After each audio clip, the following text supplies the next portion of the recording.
What up, everybody? This is the PR Project, episode 125. Today it's just me and Aaron on the pod. Make sure you subscribe. Make sure you like, share, all the good things. We're on every podcast platform that you could think of, so make sure you tap in.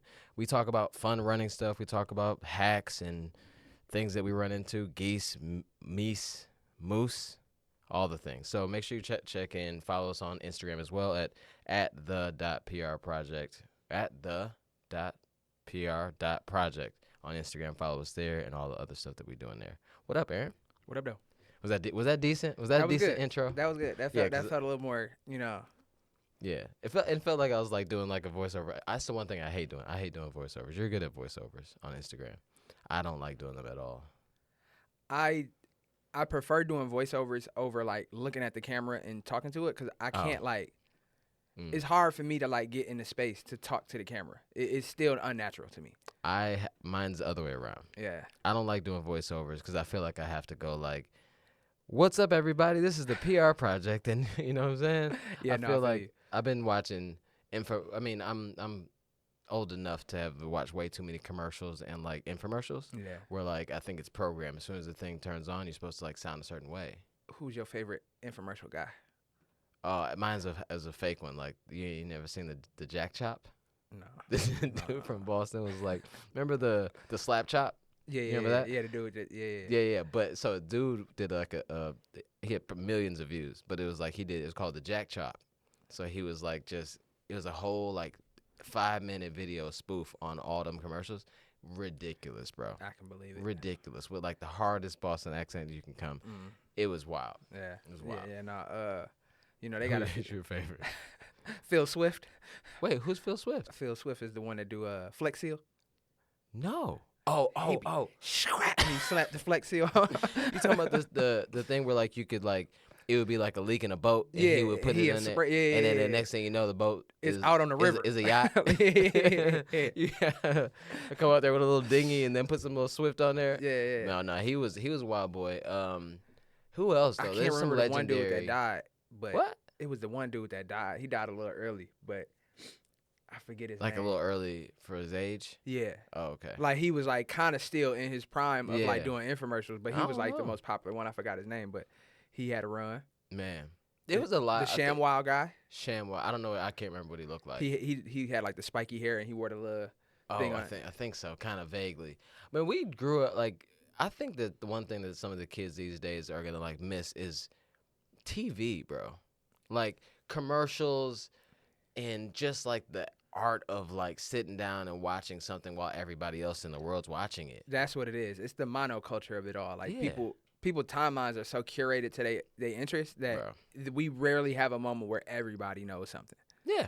And I mean, I guess Or at that's the same cool. time. At Yeah. the same time, like, did you see? Yeah, I saw. What do you mean? What Yeah. did I see? Or and if you didn't see, you was missing out. Yeah, somebody said the last like real monoculture we have is the Super Bowl. 'Cause Okay, everybody makes watches sense. the Super Bowl at the same time. Makes But sense. other than that, Yeah, they're like, any major sporting events that like are live. yeah. Yeah. But other than that, we really well, or like the presidential election or something like that. But Yeah. Yeah, depending on who you are, it could be Yeah. yeah. But two different things. Even the Super Bowl, though. I mean, you had a whole nother halftime show going on. Yeah.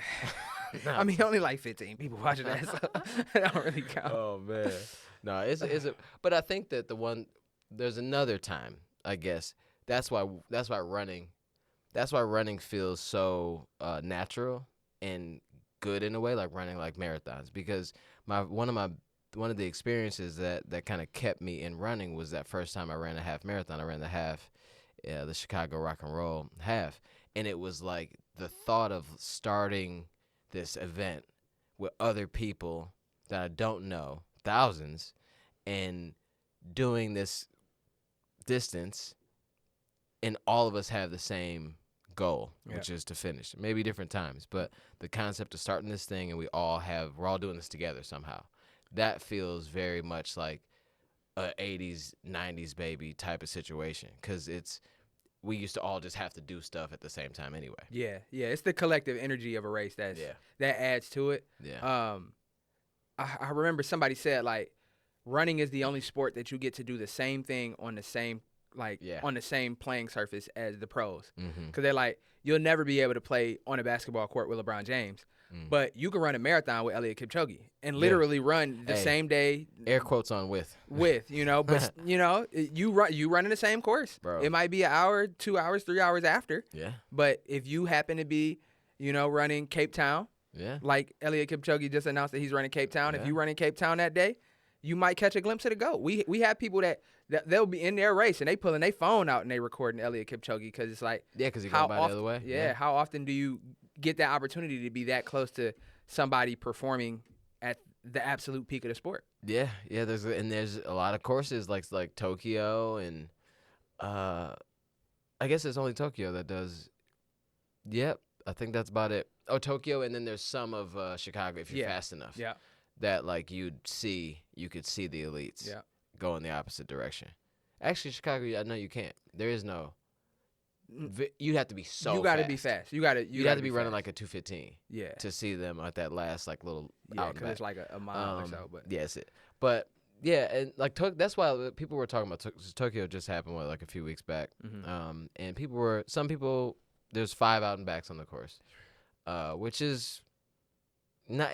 I didn't mind it because the way that I run, it doesn't really like I talk to myself a lot, and I talk myself out of those moments fairly often.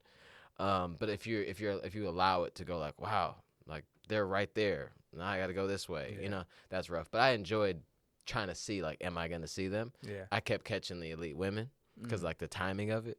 That was cool, but I was also like wished I could see like that the lead pack go because Elliot Kipchoge ran that race too. So I ran that Tokyo with Elliot, but I don't mind those out and backs so much. I mean, well, you can run Marine Corps. Marine Corps out and back. They say that course is a star. Oh yeah, and you just you constantly run out and backs. Really? It's like 5 of them. Okay, that doesn't sound like that much fun. Well, I guess so. Then maybe Tokyo's like that too. Yeah. I never looked at the map. I just ran the course. Yeah. I don't think I've seen the map, but I remember hearing the race director say, "Yeah, our course is like a starfish. It's just there's a few out and backs." I said, "Oh, interesting, Patrick. Interesting." Patrick. Okay. Are you on Patrick's foot now? So like the Tokyo thing is actually kind of fried because there's like this one spot. I think it's like mile 22 or 23, where you don't see the finish line, but you see there's a road that you go and then you turn left. Yeah. But you can see that cobblestone road, and it very much feels like that's the end. That's a little torturous. You go past it and you go out, away from it, and I think it's like a mile and a half down, or maybe a mile down, a mile back. Yeah. So that feels like eternity. Those courses that you can see the finish line at any point, like Eugene. Eugene, we literally ran in the lane over from the finish line. Good. Well, the start line, because you could though. see the stadium. Yeah, you run right back. But the good thing for that is it's only mile 8 or 9. Right. But imagine running past the start or the finish at mile 8 is different than running past the finish at mile like 18 or 20 or 22. That's a different vibe. Sure. You're like, I need to be done. Sure. At mile 8, you still feeling good. You're like, you still feeling good, but then you think like, man, I still got so much race to go. Do you think that? Yeah. Okay. I'm a pessimist when I run, so I need to work on that. I think that might be something that could like help with like a vibe. Yeah. Yeah, you can't be a pessimist. I be trying not to be. Like, you can't be a pessimist. I be working so hard to like not let my mind go to that place, but then I just be like, I mean, it's going to go there, but you gotta. There's a couple phrases that I say to myself while when I get close to those thoughts. One of them I can't say on air, but it is very much shut up. Yeah. Like we just ran LA, and there's a couple times when I will say, just basically brain off. Just don't stop. Don't do that. I got a big head. It take a lot to turn this brain off. I don't be strong enough to flip the switch sometimes. You got it's a process. You got to slowly shut down, go through switches. I got to go to every room. Hit the switch in every room, and I got a 15-bedroom house. You need to figure out where the circuit breaker is, my guy. Something. My guy. Something. But I mean, so we just ran LA. We might as well talk about LA. Yeah. LA Marathon. Thumbs up or down for the weekend? Weekend, thumbs up. Thumbs up. For sure. Good, great vibes. I loved that it's super California, bro. Yeah. It's Yeah. the fact that the expo is outside Yeah. next to Dodger Stadium is kind of crazy. It is. And it was beautiful. It's super crazy. I feel like the sun was shining the whole time we was there. Yeah. Like, Yeah. it's just During the race too. how can you be mad? How can you be mad? Like the whole time I was there, I'm just like, how can you ever kept like saying have a that. bad day? Yeah, Like it's you just kept too saying that. nice. It's too nice. Even like when you go to areas that aren't like super, you know, supposedly nice or Yeah. whatever, it's still like it's still beautiful out here. Right. Like I see why people come here. One thing I didn't hear in LA was birds chirping. Mm. I mean, I don't know. If you from LA, do y'all have birds? I'm not sure. I don't know if birds like palm trees. They may not. They very well may not. The crazy part though is that there was a lot of dislodged palm tree stuff just around because the winds. Oh, Like yeah, there you was high could winds, see right? like Yeah. some of the pieces of the palm trees just like on the side of the road, Yeah. and it's not like just leaves. It's like I'm like, yo, that's Yeah. like a big portion of the tree came down. That Feel, was yeah, feel like yesterday in Michigan. yeah, Crazy. Yeah, It's, that was it's like I nuts. saw siding ripped off of places. Yeah. It was wild. 50-mile-an-hour winds. Oof. Imagine just not knowing and just running out for a long run. Hey. And get caught in that. Be like SpongeBob with the Krusty Krab pizza. Bro, the second SpongeBob reference. I love SpongeBob, bro. SpongeBob is the GOAT. Yeah, I think that's the name of the episode. SpongeBob is the GOAT. All right, so let's talk about like race recaps. You ran the LA half, Yes, charity half. the marathon. charity half. Let's talk about that. It was cool. It was unfortunate that it started a little later with the heat, in combination with the heat, because it kind of kept me from like really pushing harder than I did. I also was in mind that this was like a tune-up for my full, so I didn't want to go to the well too crazy. And also the charity half merges with the marathon at mile 2 of the half marathon. Unfortunately, it merges into the back of the pack. So I was like LaShawn McCoy or something back there. Like I was trying to weave in and out. I was being patient. I was trying to follow my blockers. It was crazy. Like it was just it was Bro, mentally find a hole. Yeah, I couldn't get to that point where I'm just like, all right, I'm in sync, I'm in rhythm, I'm going, because it was just so packed. But crowd support was crazy. Yes. Yeah. And even though the sun was like beaming, it still was just like nice to be out there and like see what LA is for on that route. It's not like the entire LA, but it's a good portion of what makes LA like historic LA, right? Did you went through Hollywood? Yeah, Okay. yeah. So we saw that. Or Hollywood Boulevard. Hollywood Boulevard, yeah. It was cool to run on Rodeo. Yeah. Sunset Boulevard was cool. Like it was constantly stuff to see the whole time. So that was cool. Yeah, overall the race was cool. I wish I could have ran it faster, obviously. Everybody was, it's so hilly, it's so hilly. I feel like it was hilly, but not like detrimentally hilly. Like there was never a point where I was like, this hill is ridiculous. It's just like a bunch of like nonstop, like moderate hills. Yeah. Instead of just like that one like I don't know. backbreaker. I don't know. Wait, what did you? Yeah, you hit that mile 5 hill, right? It's like a quarter mile long, and it's pretty. I put my phone out to record it because it was pretty steep.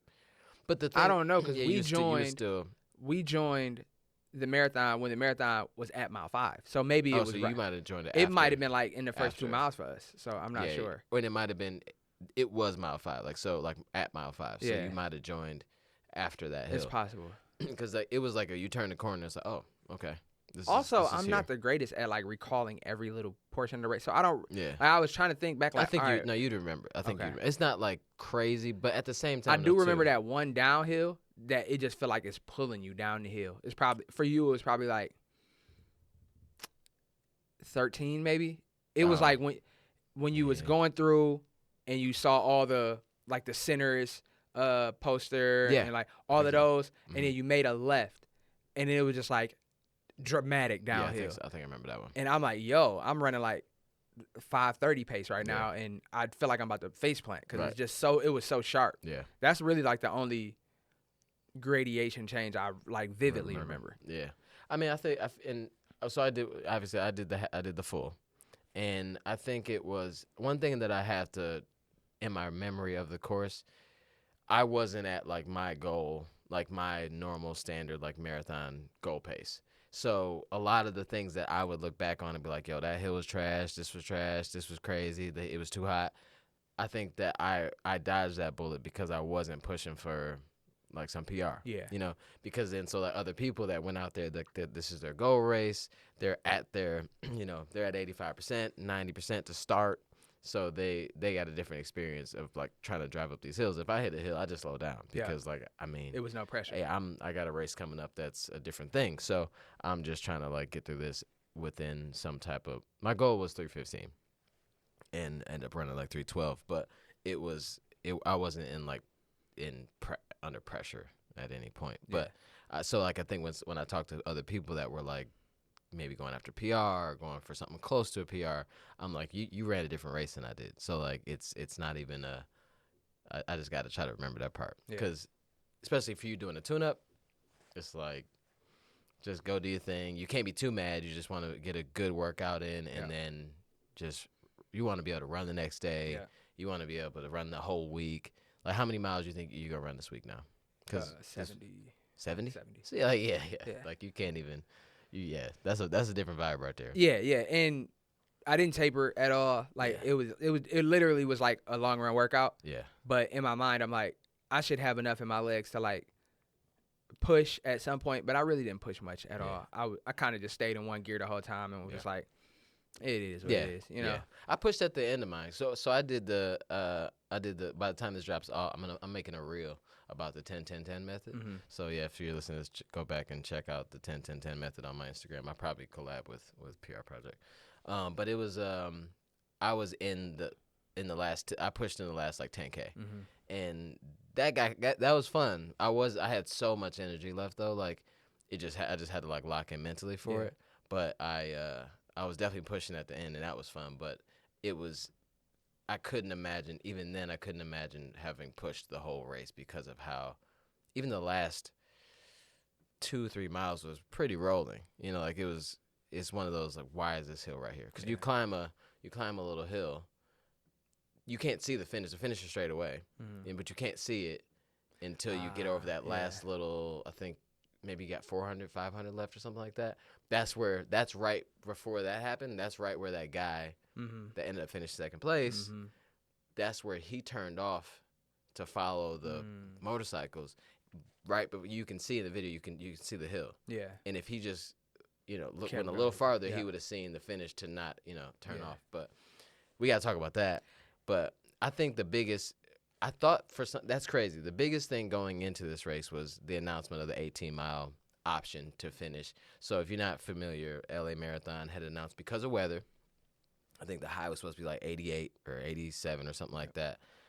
So because of the weather, they preemptively said, like, if you get to mile 18 where the marathoners pass by the area of the finish line, you can go finish. You can finish at 18 miles with the half, and get a medal still. And that set like the running world in a tizzy. I have my opinions about that, but that was a big story. But then the finish, the winner of the LA Marathon, shout out to Nathan Martin, but the way that he caught up to him, and then you find out that the guy that was winning had turned off for the course for a second. All of that turned into a bigger story than like the 18-mile, and I thought that would be impossible. Yeah, because it seemed like we hadn't heard a story that really like charged people up or like just really engaged people like the medal story did. Yeah. Everybody had an opinion on it. Everybody had a take on it. Yeah. And everybody made it known what they thought about it. Very, very much. But as quickly as it came, it seemed like it went away because the fireworks of the ending of the race, which, like I said, it almost broke contain. It did break contain of like just a running story and became almost like a mainstream sports story. So that was cool to see because the LA Marathon isn't like a marathon major. Yeah. And rarely do we see stories about marathons make mainstream news. especially not a If someone isn't like running a record or something like that, usually, you know, it's like it's very low level story. But Nathan did Jennifer Hudson show. You know, he went out, did a lot of media. It made some headlines, and of course he's here. He's from Michigan. He's from here, so we saw even more of it because it's like local Michigan high school teacher. Like, it's a great story. So just as quickly as the medal thing wound up and wound down, Nathan had his 15 minutes of spotlight, which he's been grinding. We've seen how long he's been, and we came in later. You know, he's been like working hard towards being a competitive elite runner for a long time, and to see him get his opportunity to kind of bask in the glory of winning the LA Marathon in such a dramatic fashion, that was really cool to see. I think we should watch the finish real quick. Yeah, I think that'd be sweet. All right, let's pause real quick and watch the video. Michael Kamau from Kenya. Just over 2 hours and 11 minutes on the clock. Oh, whoa. Nathan Martin, Nathan Martin. Oh, my gosh. All right, bet. So that was wild, right? But then even before we watched that, you said that we ran with him. We ran with him in 2021. Yeah. And that was right after he had broke the record for being the fastest Black American-born male. And I think it was like 209 or like 210 or something like that. And even then, everybody was hype about it. He's just like, okay, yeah, like I'm just trying to. He was happy, but he was also like, I want to be faster. Yeah. I want to be the top of just American runners, period. So it was really good to see somebody stick to it this many years later, still live a life, still be a teacher, and I think now he's signed with. I know for sure. I think now he's signed with ASICS. So it's cool to see that he's still going, and to have a race end the way that we just saw for him, and then all of a sudden now he's like boosted into the cipher when it comes to like media and all that. And sitting down with Jennifer Hudson is so dope. Yeah, you know, especially like as a cultural moment as well. I hope that like what comes from this next is just more and more for him, because he's such a good guy and super nice and down to earth and just really just wants to run. Yeah, and I think that kind of showed that like he's just like one of those classic runner personalities that's like, look, I just want to run. I want to run as fast as I can. Yeah. And everything else is secondary. Like all the accolades, all the pomp and circumstance, it's cool. But at the end of the day, I'm a runner and I'm going to run, and I want to run faster than everybody else. It's like very pure and very like essence of what the sport is. It's just like, are you competing? Yeah. Do you want to be the best? And are you willing to do the work? And I think he has all of that. And he might not have the flash or like the personality of other people, but you got to tip your hat to somebody that's just like all about the sport. And then all about it. And even like the way that he finished that race, it was like you could see him come out of nowhere and just grind down to the very last second. And I was listening to some of the interviews, and he's just like, at first I just like, hey, I just want to get second place now because he's gone. But then he's like, I'm getting closer, and he saw him in his sights, so he just ran with everything he had. And then everybody's like, so this is why we do strides, because the way he finished that race was, I mean, his fastest half-mile split had to be that last little bit, and that's insane on that type of course, to have gone through everything that they went through to get to that moment, to be able to. And you saw, even though the lead runner turned off for like 2 seconds or whatever, and had to kind of double back. It wasn't very long, but that obviously changed some of the vibes of the race. But you can even see before that happened and then after that happened, like how much the leader was worn down. Yeah. And they said that that on the live broadcast before that happened, for miles, they said he was like just turning around, like the leader was like looking behind him like, I'm running out of energy here. Yeah, you can see he was tapped. Like, what's he happening? Was tapped for sure. So, but yeah, shout out to Nathan for running a great race, and sticking it out and just finishing like literally 0.0 something seconds. You know who I wouldn't want to be? Who? His cross country team.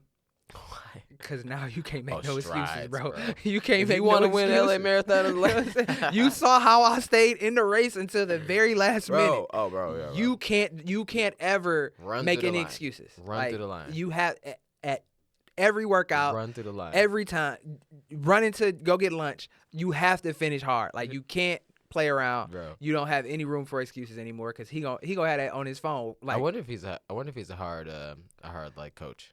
I can't see it just because of like his personality. He's so soft spoken. But some people, they get that whistle in their hand and they turn into a different person. So maybe. Well, I mean, like I also feel like he would just be like, I don't know, like if you want to be better, like I just feel like he would shrug you off if you ain't trying to go hard. If you want to be in second place, that's fine. I mean, yeah, if you just want to, if you want to be, last, that's cool, I guess. Train 5 days a week to finish last. That's wild. All right, maybe we gotta get Nathan in here. That would be cool. That would be cool. That would be fire. Nathan Martin, I'm calling you out. Come down to down over whatever to Royal Oak. Pull up on us. Be on the pod. Yeah. Let's talk about the LA finish, but then most importantly, let's talk about this cross country coaching. Yeah. So we was out in LA, right? This is your thing. So you wanna tee it up? No, because I don't remember. Okay, we're talking about running and out of town. Oh, okay. Like how do you? Yeah, go ahead. Yeah. So I have this thing. I was thinking about this the other day, because we were in LA and I was planning out my run, and I'm like, I wonder how people choose where to run when they're out of town. Because for me, well, I guess I'll ask you, how do you choose to run? Like, how do you choose a route when you're running out of town? What's important to you?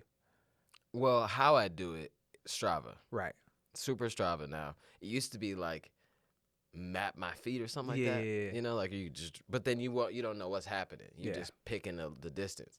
So like I'll go on Strava and then go to routes and then you click, you put in like how many miles you want. Yeah. And then you can pick the surface. Yeah. Did you know that? Yeah. So you can pick the surface, and that's I'll tell you why that's a big deal. So like then I'll just do that, and then if they don't have, and I'll go through elevation to see which ones, how many routes. And the good part is they kind of give you what they're only giving you what they've seen other people do. Yeah. And then if you pick the route that's most like highly traveled, then most likely it's a little safer. Yeah. You would think, especially depending on like where you are, and if it's in it's at night or in the morning and it's kind of dark or whatever. You don't want to be out in like a random place because 5 miles, like in LA, 5 miles out and back or a 10-mile loop, you don't know. If you just made up yourself, you don't know where you're going. Mm-hmm. You could be in Beverly Hills and the next thing you're not, and you could feel, be in a position where you may not want to be in. So it's like, why not pick the spot with the most traveled things? But the funny part is, what I use is Strava. But I was in San Francisco, like the weekend before that, and I picked 10 miles, right? And I look at the elevation gain. I'm like, this say 3,000 feet for 10 miles. Like I can't do that. I just got on a flight, and I didn't realize, but I had it on dirt, so it was sending me into the mountains every time. So if you do that, make sure you do like any surface or just only road, and then it was normal. So don't just follow. Make sure you look at that elevation gain because some places will send you into you need a pack. And like you'll need a backpack and some hiking poles and some in a state of night kit. Yeah, some dry food. You better have a little tent pop up in there, a some little heater, astronaut food, all of that. Because they go, but how you pick yours? I do use Strava sometimes. Yeah. But disclaimer, that is a paid Strava feature. So if you if you're not paying for Strava, you can't use that. Oh, I know. But I would imagine if you listen to this podcast, you probably pay for Strava. Probably. The Venn diagram of that is probably pretty overlap. Yeah. But me, I like to see historic neighborhoods. Okay. See you much more. I may take a 10-mile route and do it out and back in the middle of it anyway because I don't feel like doing the rest of it. Well. My goal in life is to never do out and back. Like really? I always want to do loops because I feel like I can see more if I do a loop. I'm looking down most of the time. I want to see stuff. So yeah, definitely. If I can loop in like historic neighborhoods, or like art districts, or like cultural hubs.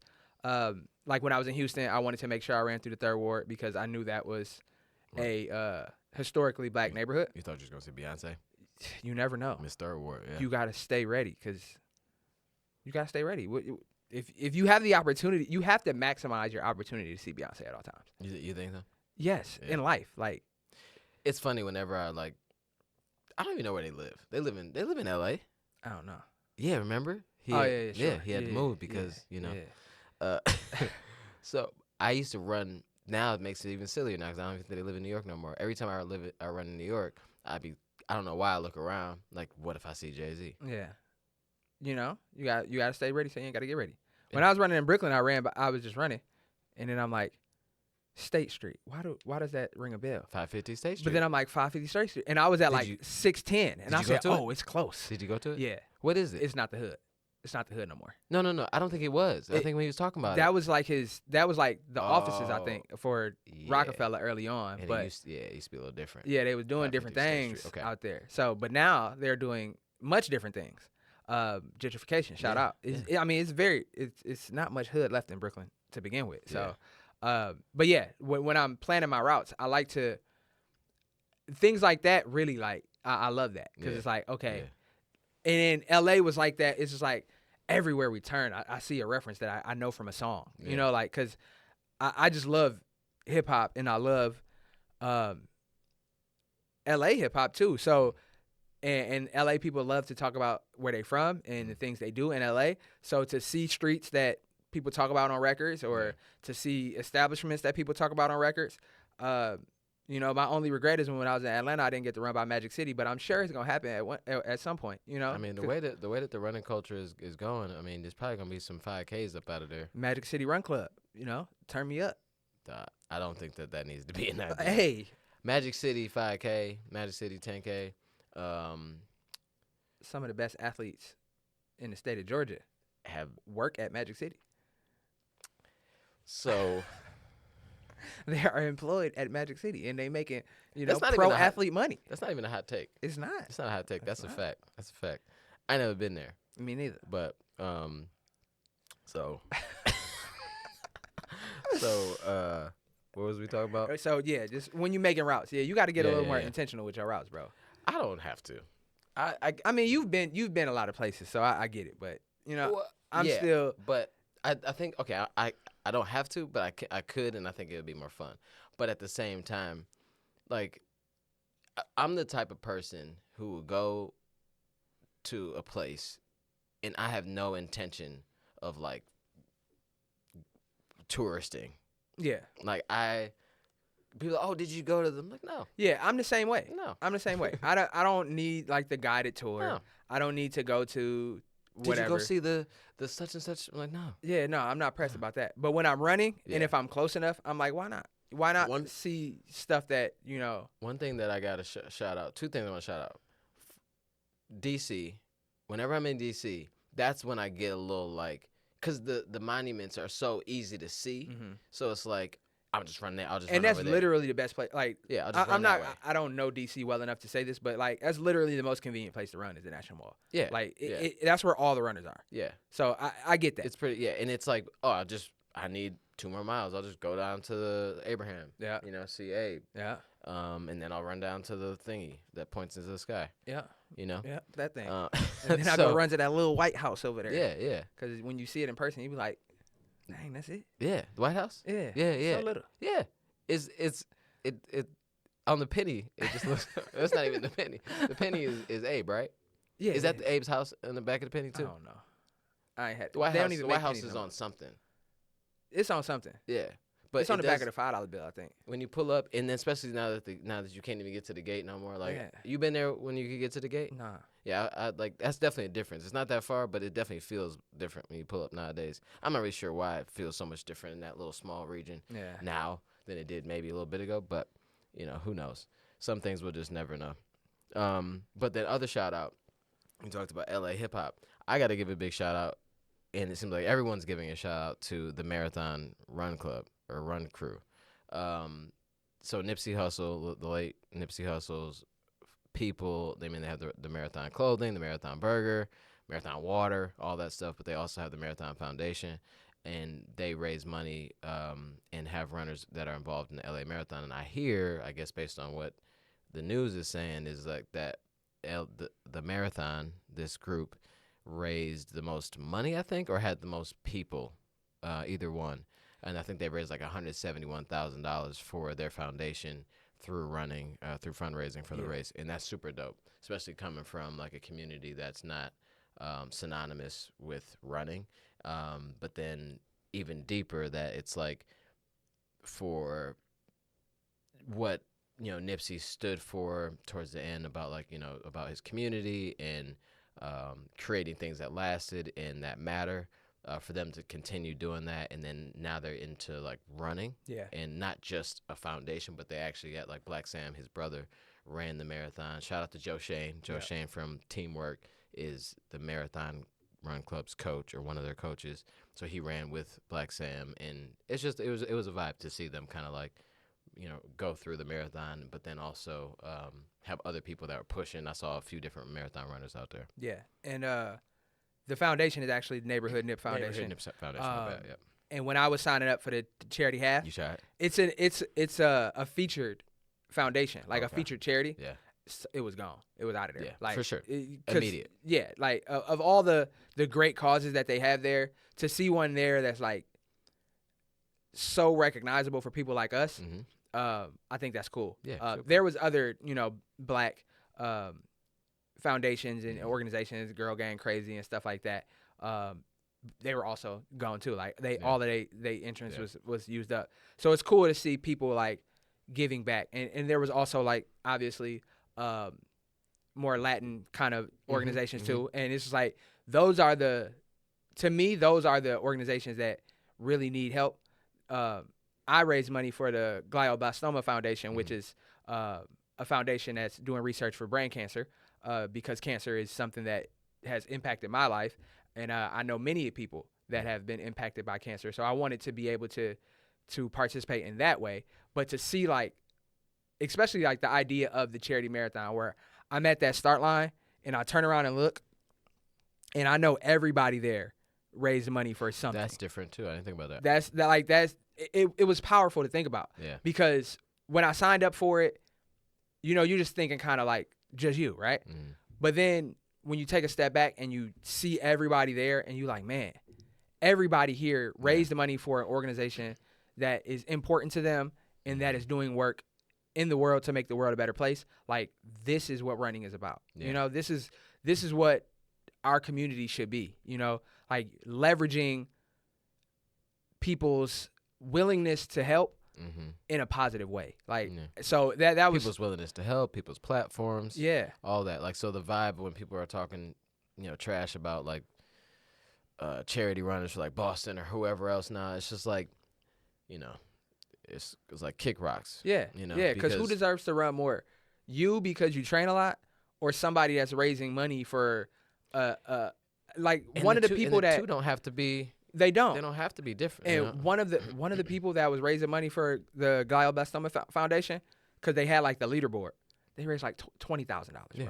And I'm just like, that's unreal. Yeah. And then I clicked on their profile, and it's like, this is for my dad. My dad passed away from this. Yeah, that's a vibe. And I just want to be able to make my mark and help out as much as possible. Yeah. And to see one person that can raise that much money for something that important to them, it's like, to even like fix your lips to say like this person doesn't deserve a spot is insane. I mean, I think that there's like bad apples in like all of it. Like there just is. Like there's people that only do it because, but then it doesn't matter. Like if you came to church for the wrong reason, but you stayed, for something else and you learned something along the way, then that's the vibe. Because if you signed up for this race because you just wanted to run it, but then you raised $1,000 for this charity, I don't think the people that benefit from that charity care why you ran the race or not. Sometimes you have to zoom out of your selfishness and think about the things you're saying, because to say, I think we're doing too much charity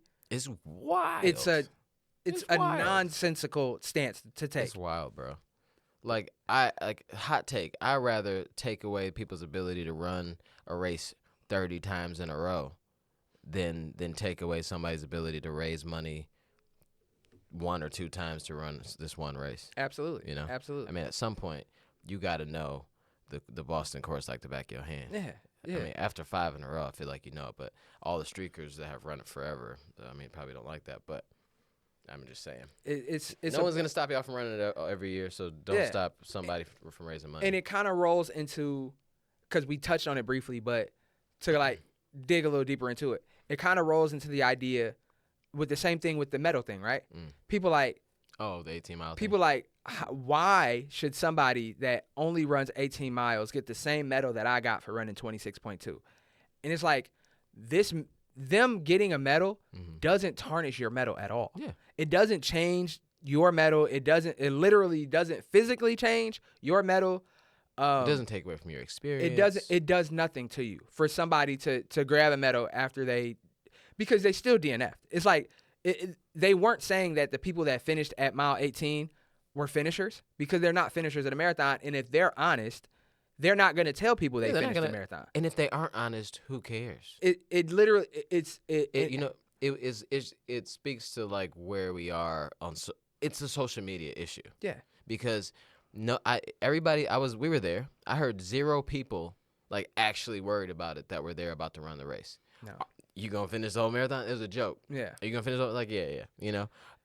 But everybody who was upset about it was like phoning in. Yeah. You know, like, I think this is ridiculous. This is da-da-da-da. I'm like, bro, you aren't even here. And even if you are in a race, if you think someone DNFing at 18 is ridiculous, and getting a medal is ridiculous, then if you DNF at 18, just don't take the medal.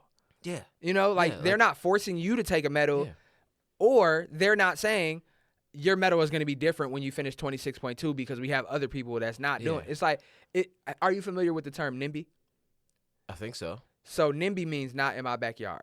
Okay, And no, this so is I'm not. this is a phrase that people have used for people who petition their city councils to not build affordable housing in areas because they don't want it in their backyard. They don't want to see poor people. Yeah. So it kind of gave NIMBY vibes. Like, no, people that bail out at 18 shouldn't get a medal because I get a medal when I run 26.2, and that's the only people that should get a medal.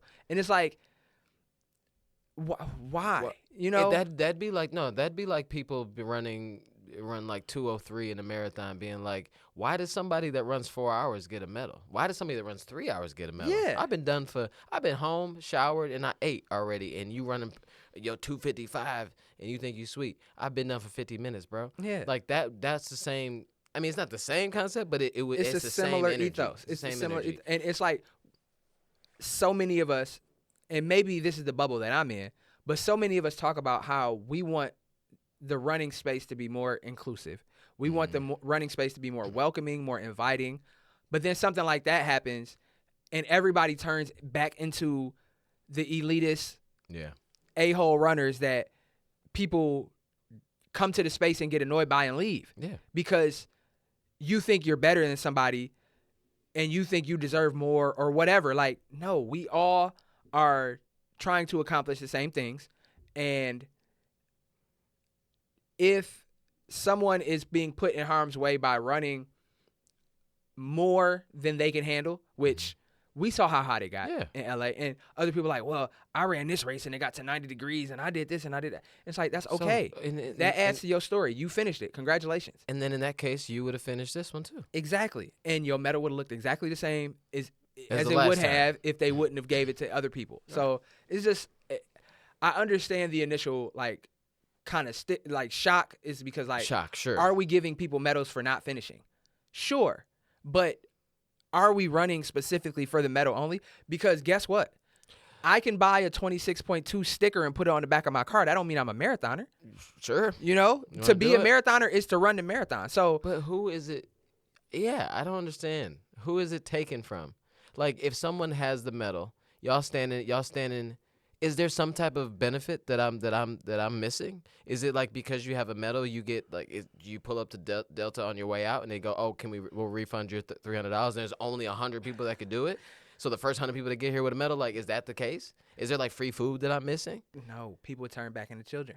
Is it like, you know what I'm saying? Is there free food that I'm like? Is there something that I'm missing? Like that this medal buys you and gets you that I'm not aware of? Because if it is, then maybe I am for this. I'm missing the something. feeling that people get to be able to look down on people that It has couldn't to do be. something that they did. They love that feeling. So they want to hold on to that feeling But it's like, look, bro, I can go on eBay right now and buy an NBA championship ring. That does not make me an NBA champion. Yeah. Like, we run marathons because we want the experience of think- running a marathon. Do you think that people that have like a diamond chain that they spend a bunch of money on are like upset at other people that have fake diamonds on in the club? You think they'd be like, bro, why you got the girl that I wanted because you got fake diamonds on? To You me, think that's the thing, it make my diamond chain look even crazier. doesn't it? I thought it Because does, when 'cause they- Jalen Hurts came out there with that diamond chain on and that mother was dancing, what Dog. everybody say? Oh, them rappers' chains ain't nothing. Yeah. Because that boy chain is Dog. dancing. I seen speaking of basketball, what's our guy's name? I'm just blank. Kate? Yeah, Cade Cunningham. I seen he had a chain. I went to one of the games and I was kind of close, and he had this chain. I'm like, Jesus. Yeah. Like yeah. it's different. It's the different. Boys be different. But so speaking of celebrities and stuff like that, I went to this party. We can LA people. If you mad about 18 miles or whatever, then find something else to be mad at. And find something else to be mad And at. they honestly. said that I think 3% of the marathoners. Oh, I was wondering what's the like percentage? like 3% of people. It probably is less than that. It probably was less than Probably that. less than that. It probably was less than that. Yo, I'm sorry. So real quick, I'll talk about the party I went to. But I was at my hotel was at like mile 18 or 19 or something like that. Actually, it might have been later than that. I think it was at 18, 19, and then like 23 or something like that. And I went to go eat with with Kafuzi. I didn't mention the beef that I started with him yet, but so I came back and I'm like, wait a minute, what time is it? I'm seeing people still running, walking, and that means that they were outside for 7 hours at that point, and they were still going. They didn't choose the 18, and it was 86 degrees, and they was doing whatever they was doing their thing, and yeah, I just was like, yo, people just blew that out the water for no reason, and LA had whatever reasoning for doing it, and I don't care. Yeah. And I think people that are mad about 18 miles just need to find like more things to be actually upset about. The same people that were mad about 18 miles would have condemned and down talked the race had people been out there passing out and dying.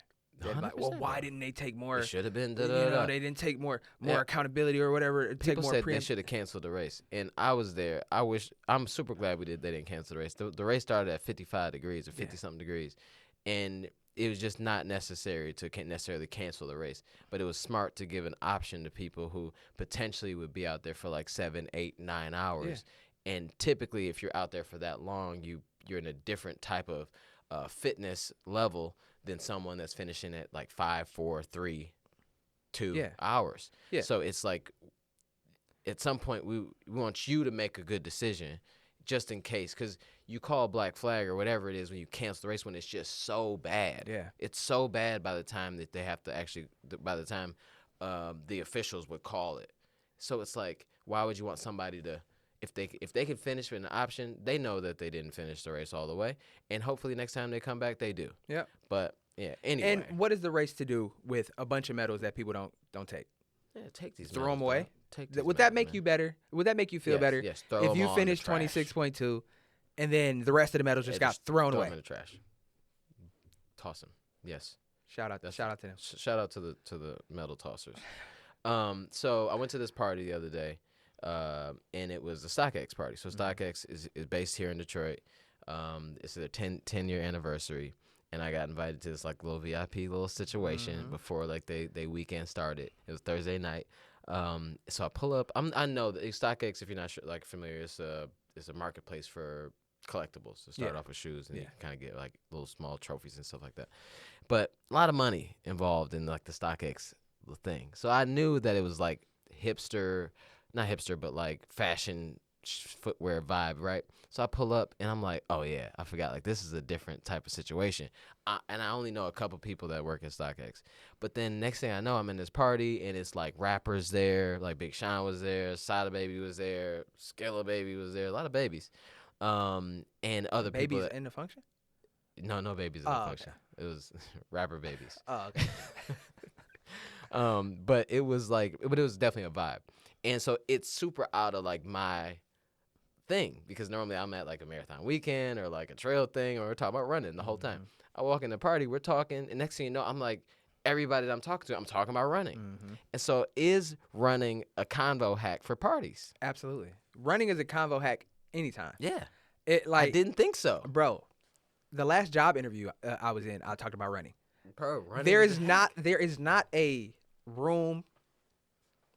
Well, that could have got dark, but I'm not gonna make that joke. There's not a room that you can be in that if you start talking about running, people aren't like enamored by the idea of running because running a marathon is this bucket list thing that everybody kind of wants to do, but they don't. I don't think they realize I think they might realize the work that it takes, and they think they just can't do it. But running is something that everybody respects because everybody's tried it and everybody's been humbled by it. Yeah. So if you're doing it by choice, everybody want to know why. Everybody want to know, are you crazy? Yeah. You know? How many marathons? Why are you running? What? You know, like that was the thing. It was like, oh, bro, the guy introduced me. Oh yeah, this is Tommy. He runs marathons like every whatever for fun. And they're like, for fun? Like, what do you mean? So like, it just was funny, like being in this party that was so far out of my arena, I guess, and I'm not bringing it up, and it's just like keeps happening over and over. We're having full, long conversations about running, and then running shoes, and then what's this and that. Like, and then you start realizing, okay, maybe StockX is a connector of like can be connected into this running world because they do have running shoes and they do sell like collector's items type of like Alpha Fly whatever's. You know what I'm saying? You probably could buy a World Marathon Major medal on StockX. I could probably grab an LA 2026 marathon medal. Hey, off there. You don't even have to run. Didn't even have to run. But I just feel like it's just crazy to think that it hit me that running is definitely a party, like running a combo hack. Yeah, it's almost like if you tell somebody like, yeah, I'm a professional gambler.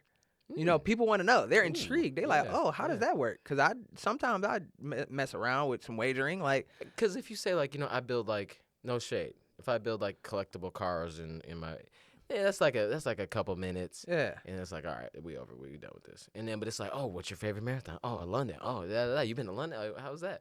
What's your favorite this? What's your favorite that? Then it's like, then people got questions, you know? I tried to run the other day and I almost died. And they tell you, their favorite thing. The only place I'm running to is to the refrigerator or whatever, because everybody got a running related joke. Yeah, and it's like, for sure. I've heard them all. Man, I used to run them, but you know, like you could walk into a room full of NBA basketball players and probably end up being some middle of a conversation about running. Yeah, because they're gonna be just as enamored because they hate running, and so they're gonna be like, you do it for fun, like, and then they'll also respect like, but you compete, you out there and you trying to be your best and you putting in the work, like I watch nothing but respect. I watch LeBron right now in a 5K. Yeah, you would. You listening? Y'all the same age too. It's crazy. That's crazy. That's crazy. That's crazy. Being the same age as somebody that's been rich for a really long time, like not just like rich, like stupid rich. Not just rich, like one of the most like well-known very people rich on the planet. It's a weird vibe. I feel like we grew up together. I mean, he is from the Midwest. Y'all, He got drafted. He was 17. I was 17. Or, he just had a Hummer. Yeah. Huh? He just had a Hummer. He just had a Hummer. It was only a Hummer at the time. It had a watch, a Rolex or whatever it was. That was a lot of. But he also had a PlayStation 2, and I feel like we all had a PlayStation 2. I had a PlayStation 2 for sure. You know what I'm saying? So, but then it's just weird watching, and it feels like he's much older than me because of the vibe. You know, like you know what I'm saying? It's because you still got your hairline. Yo, bro, I seen a play. He should, and it was like a different camera angle than normal. I'm like, yo, he ball now. He's committed to it. Is he? Yep. Nah. He ball. He still got a little bit of hairline. He got a line up. But I think that's that turkey kind of just fading out on him. Shout out, Brian. Shout out, Brian. He has some. You know, I think he listens to this, so just be careful. That's the guy. That's the guy. You want to pull up.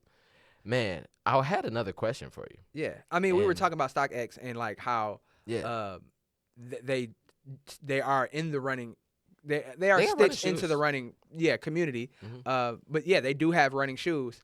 And that's interesting because I remember there was a time not long ago where I would check StockX to see, like, because when the plated race shoes first hit the scene, they were hard to come by. Yeah. So you could get them for resale on StockX if you so chose to. Yeah. And I think it leads to the question of, are we in a golden era for running shoes? Yes. I would say yes. What say you?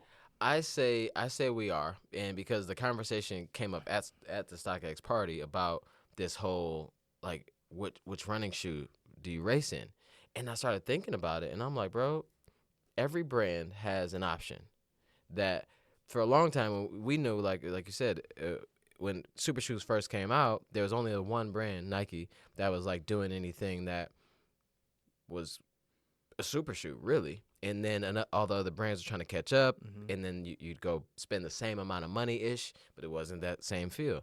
But now, like, 8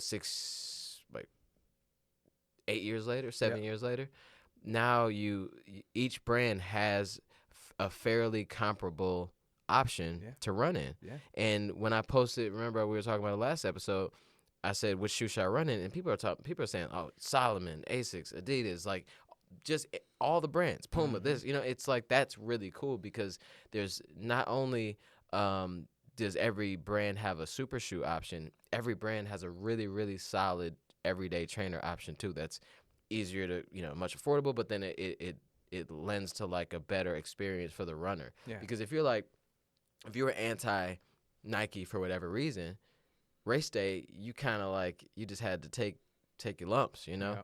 But then now it's just everybody has a thing. And on the other side, if you're a Nike person, your daily trainers are dope now. Yep. Everybody has a one or two or three options for any type of running you want to do. I had that kind of realization moment yesterday. I was talking to Arlene, our friend Arlene, and she was saying, I finally found a carbon-plated race shoe that don't hurt my feet. Mm-hmm. And I said, that's dope. But at this point, you don't even need a carbon-plated race shoe anymore because brands have like the Sonic Blast or like I ran in the Adidas Hyper Boost Edge. Yeah, there's brands that are putting out very marathon-ready super trainers that if you aren't like super like looking for like super fast, and you want something that's gonna give you good return but also a high level of comfort, those super trainers, like I would recommend a super trainer for a marathon to someone that wants something that's going to be comfortable but also perform. Yeah. And that wasn't even a thing a few years ago. Yeah, you just had to take it ill. Yeah. So now, like, not only do you have an outstanding range of carbon fiber plated shoes, an outstanding range of daily trainers, you literally have everything in the middle from minimalist to the thickest hoka you can find. Like, I think right now we're in a spot that running shoes hasn't been in, at least since we got into it, but even before, like the investment into it, because people, I think the brands understand, like, people want to run and people want to have options. So let's give them road, trail, gravel, track spike, treadmill shoe. Let's give them everything. Yeah, there's so many runners now in so many different regions and places in the world that just need different things for for whatever. Like, some people just only run city concrete for all the time, and they may need a different shoe than maybe some of us that just have a different vibe or a different place where we can run in, like softer trails and stuff like that. So it's really cool to see. You can see we've had, I think we've probably gone through like 2 running booms, or we're kind of in one now. Yeah. And then we also had that one after COVID. Yeah. So, and it just seems to be growing with like rappers doing run clubs and run clubs themselves are just booming. You got run clubs that are having 5 to 1,000 or more people pulling up for a run. You got companies that are run clubs again that are doing shorter distances just to make sure that people can feel like they get their foot in the door. Yeah. But then you match that with brands realizing that they want to make money too, but they're realizing that, like, in order to do this right and include everybody or have something for everyone, still maximizing sales, but that's good. Yep. That's good that Adidas has a wild range of like choices to pick from.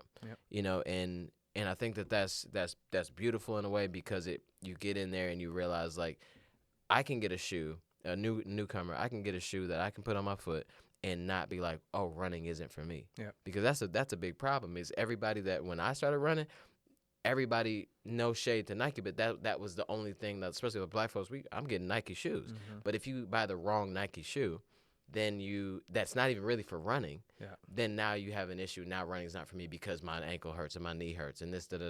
But then now all these other options. People are like, grab these Brooks or grab this whatever. And back then they looked trash. Yeah. So it's like I'm not putting that on my feet because what if I got to go to the store afterwards? Yeah. You know what I'm saying? Or what if somebody see me on this run? Yeah. But now all the brands have like heightened the vibe, the look, the aesthetic, and the performance of every shoe that they offer, which is fire to me. Yeah.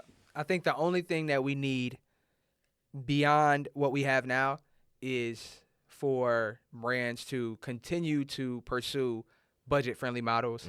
And as research and development as those initial investment, the initial investment into research and development of these new materials starts to like pay off, I think we'll start seeing those shoes that cost $300 start to come down a little bit.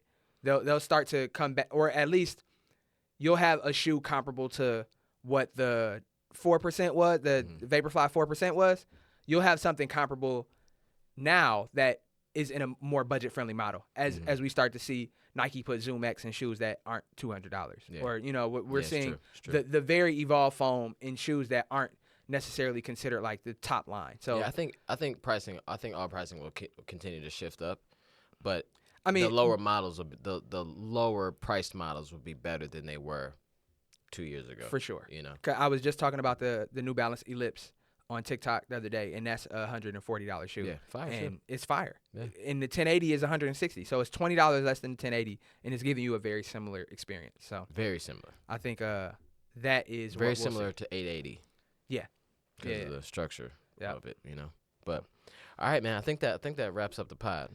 I think we gave him a good one. Yeah. So make sure you subscribe to the podcast if you're listening. If you haven't, hit that button. You need to do it right now. If you want to watch us, because you just want to see our faces, go over to YouTube, subscribe to that too, and then share it with like your friend or your grandma or your mom or whoever.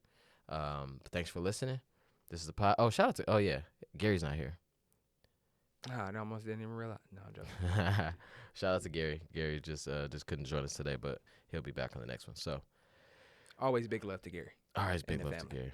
All right, well yeah, his face is up there. He's with us in spirit. Yep. But all right, peace out, guys. Make sure you subscribe.